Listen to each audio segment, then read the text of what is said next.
আমি অবশ্যই বিশ্বমঞ্চে বাংলাদেশের জন্য ক্রাউন নিয়ে আসতে চাই। আর বাংলাদেশটা আসলে মায়ের মতো, আমার দেশ। আমি মঞ্চে যখন কাঁদছিলাম, আমি মিস ইউনিভার্স 2020-তে উইনার হয়েছিলাম as a miss universe Bangladesh. তো তখন বয়সের একটা লিমিটেশন ছিল, যেটা আমি আনফর্চুনেটলি জানতাম না। তো সেটার জন্য ট্রাভেল রেস্ট্রিকশন, অনেক কারণে আমি যেতে পারিনি আমার দেশকে রিপ্রেজেন্ট করতে। তো যখন যেতে পারিনি, আমার স্বপ্নটা আমি অলমোস্ট গিভ আপ করে ফেলেছিলাম যে আমি মনে হয় কখনো বাংলাদেশকে রিপ্রেজেন্ট করতে যেতে পারবো না।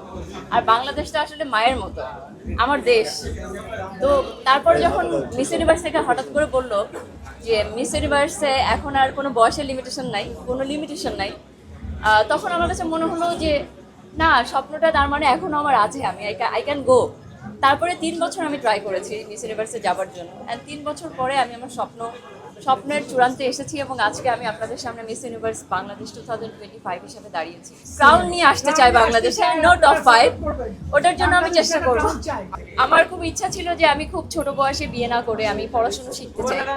তো সেটাতে আসলে আমার অন্যান্য ফ্যামিলি মেম্বারের থেকে আমার মা আমাকে সব থেকে বেশি সাপোর্ট করেছে, যে তুমি মেয়ে, তাতে কি হয়েছে, তুমি যাও, তোমার স্বপ্নকে ফলো করো, তোমার ভয়েসকে ইউজ করো, তুমি তুমি যেটা করতে চাও, তোমার নিজেকে আটকে রেখো না। তো ওনার অনুপ্রেরণা ছাড়া, ওনার সাহস ছাড়া আমি আজকে এখানে আসতে পারতাম। Only I know my journey and my mother know. এই জন্য আমি আসলে ওনাকে স্টেজে এইভাবে আমি থ্যাংক ইউ দিয়েছি, বিকজ আজকে আমি এখানে দাঁড়িয়েছি অনলি বিকজ অফ হার। আমি অবশ্যই বিশ্বমঞ্চে বাংলাদেশের জন্য ক্রাউন নিয়ে আসতে চাই, ফর দ্য ফার্স্ট টাইম আমার দেশের জন্য। আমি সেটার জন্য আমার বেস্ট চেষ্টা করব। অবশ্যই আপনাদের সাপোর্ট লাগবে, সবার সাপোর্ট লাগবে। সবাই বেশি বেশি করে সাপোর্ট করবেন, পজিটিভ নিউজ করবেন, সো দ্যাট যেন বাংলাদেশ বিশ্বের দরবারে অনেক গৌরবের জায়গা বয়ে আনতে পারে।